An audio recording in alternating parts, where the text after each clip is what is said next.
What is up, my friends? You are very welcome along to this late Anfield Agenda news roundup because a little bit of breaking news has just developed around the situation with Darwin Nunez. It's from the embargo part of Arne Slot's press conference, and it came out just as I was finishing up tonight's late night agenda, so I thought I wasn't going to be recording a video, but I want to take you through this information and, as always, get your thoughts on it. So feel free, once you've watched the video, to let me know in the comment section. Drop a like if you enjoy it, and I'd love you to hit that subscribe button.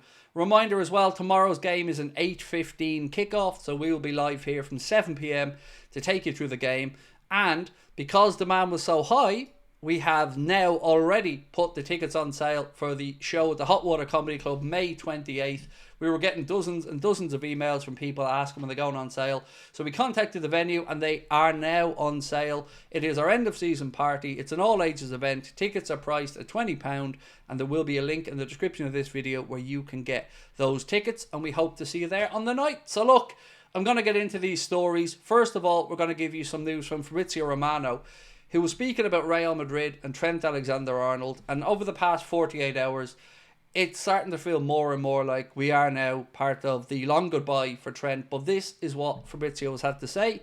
Real Madrid keep Trent on top of their list and they are not changing their mind. Trent is changed. Nothing is changing at the club. Trent. A very clear message from Madrid.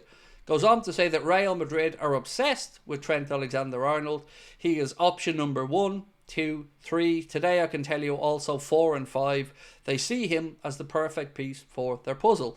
Now you will also notice, if you look at his X account, Fabrizio Romano's that he has pinned his original post from, I think, back in March of last year about Real Madrid declaring an interest in Trent. So he's only going to do that if he thinks there's more stuff to go. On this, he's also given us a bit of an update about players that Liverpool are looking at. Liverpool are monitoring Jarell Hatto of Ajax, according to Fabrizio Romano and a couple of other journalists, to be honest. They're already planning with their scouting department for at least 2 or 3 more visits to the Netherlands to follow Hatto. And the reason I think you might see Jarell Hatto mentioned more than the likes of Kirkes is probably to do with the price. So if Liverpool are going to look to have a transformative summer where they're going to go for the likes of maybe Alexander Isak, we're bringing in a centre-back and a left-back as well as a few other positions, you're going to have to be realistic about the prices. And if we go to buy Milos Kirkes from Bournemouth, well, they're going to demand a fee of about £50 million upwards. Whereas if you go for Jarell Hatto, it's believed about €40 million, which is about £34 million, will get the deal done. And he is a very promising player, one who I'm sure Arne Slot will have glowing reviews on, him being at Ajax in the Eredivisie.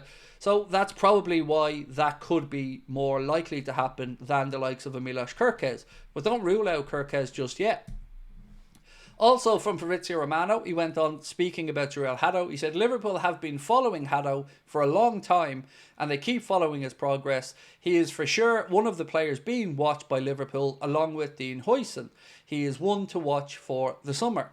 So again, keep an eye on this one as it develops. But the big story tonight, the stuff that's coming out late from Lewis Steele around Arne Slot's press conference, was speaking about Darwin Nunez. And the manager has been very, very blunt in his thoughts here about Darwin. And it backs up what I said on streams, what John Aldridge said as well. But I want to know your thoughts on it. So I'll take you through it bit by bit. Firstly, he said, I can't accept if a player doesn't give everything. That is clear. I can accept it once, but twice is a little bit too much. That's why I addressed it.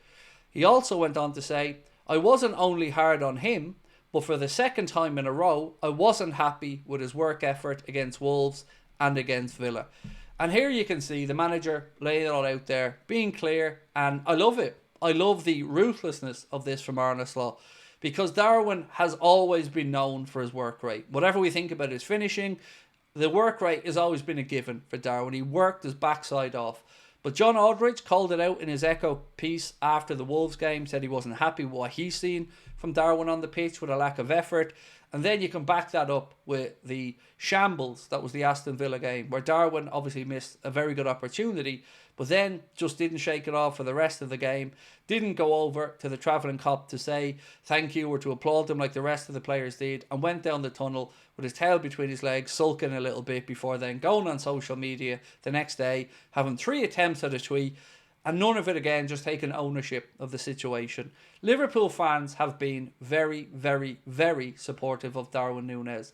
But it does feel like we are getting to a point now where the manager doesn't feel that he can trust them based off the last two performances. And I can't blame him. And we're at the business end of the season, where you've got to be at your sharpest, you've got to be giving it all. So I think you're going to see Darwin being used more sparingly. Then I think you're going to see the situation with Trent Alexander-Arnold become very interesting. Conor Bradley is currently out, meaning we have to trust Trent for the time being. But it'll be very interesting to see what happens when Conor Bradley is back, and the manager said today he'll be out for a few weeks, because Real Madrid are potentially on the horizon for us in the Champions League over two legs. And if all of these stories around Trent and his future are true, I wouldn't feel comfortable putting Trent on the pitch against Real Madrid for those two games. I wouldn't feel comfortable at the business end of the season having to rely on somebody who his future won't be at the club. But that's just me. Do let me know your thoughts on it. Now, to finish with, I'm going to take you through a story from the Mirror again around Alexander Isak. They say that Liverpool want to sign Isak this summer and that Newcastle will demand £150 million for the striker. It actually says €180 million, but it's in and around £150 million. And again, that's from the Mirror. Now, today I spoke to a couple of journalists and did my own little bit of digging on this one. And I was surprised to hear that, yes, they are getting some encouragement on the idea of Liverpool going for Isak. Obviously, it will be dependent on what other business the club need to do and how much money the owners make available. But if we want a transformative summer where this situation is boxed off for years to come, Isak would be that guy. And again, the fee is going to be astronomical, which is why I mentioned at the very start of this video the realistic price tag for a left back if we're going to be putting a load of dough in for somebody like Isak. Now, it's all very well and good, me and you and others sitting here talking about Isak, but he is a Newcastle player. And for me, some of this may come down to whether Newcastle get Champions League football or how hard Alexander Isak may push for a move away. But if he's the number one target, it's up to Liverpool now to make sure they find a way to go and get him. Because if you keep Virgil, which I think will happen, if you keep Mo, which again looks like it's likely, the manager came out today and said he hopes Mo stays, so he wants him there. Mo wants to be here. Throw in Isak into that mix. Get yourself a centre-back and a left-back. And I don't think we're too far away from being a pretty complete squad. But now it's over to you guys. So let me know your thoughts on the Isak situation, the Trent situation, and of course, the news around Darwin Nunez and the manager not being happy with the lack of work rate. Not that he missed an opportunity, the lack of effort is what he's being called out for here.